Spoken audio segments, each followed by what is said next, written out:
ఒక మంచి తండ్రిగా నువ్వు బ్రతికితేనే నీ పిల్లల్ని దండించగలుగుతావు. దారి తప్పినప్పుడు పిల్లల్ని హెచ్చరించగలుగుతావు. ఓ మంచి తల్లిగా నువ్వు బ్రతికితేనే నీ పిల్లలు ఎక్కడైనా అక్రమస్తులుగా బ్రతుకుతా ఉంటే వాళ్ళను సరిదిద్దగలుగుతావు. ఓ త్రాగుబోతు తండ్రి పిల్లలను తాగొద్దని మందలించగలుగుతాడా? ఒక అక్రమ సంబంధంలో బ్రతికే తండ్రి పిల్లలను అక్రమాల్లో బ్రతకొద్దని మందలించగలుగుతాడా? ఒక తిరుగుబోతు తండ్రి పిల్లల్ని హెచ్చరించగలుగుతాడా? బుద్ధి చెప్పగలుగుతాడా? ఆలోచించండి. ఒక తండ్రిగా నువ్వు దారి తప్పితే, దారి తప్పిన నీ నడత నీ పిల్లలు తప్పు చేసినప్పుడు దిద్దుబాటు చేయలేకుండా నీ తప్పే నీ నోటికి తాళం వేస్తుంది. జాగ్రత్త. ఓ తండ్రిగా నీ మీద ఏ స్పిరిట్ పనిచేస్తుందో సేమ్ అదే స్పిరిట్ నీ పిల్లల మీద పనిచేయటం ప్రారంభిస్తుంది.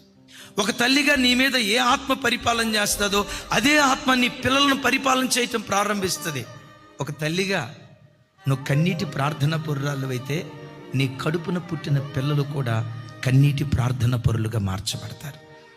రోధించే తల్లిగా నువ్వు బ్రతికితే, అంగలార్చే తల్లిగా నువ్వు బ్రతికితే, ప్రసవేదన పడే తల్లిగా బ్రతికితే, దేవుడు దేవుడు దేవుడని దేవుడనే ప్రపంచంలో బ్రతికే తల్లిగా నువ్వు బ్రతికితే నీ కడుపున పుట్టిన పిల్లలు కూడా ఏ రోజుకైనా నీ వంటి వారుగా వాళ్ళు మార్చబడతారు.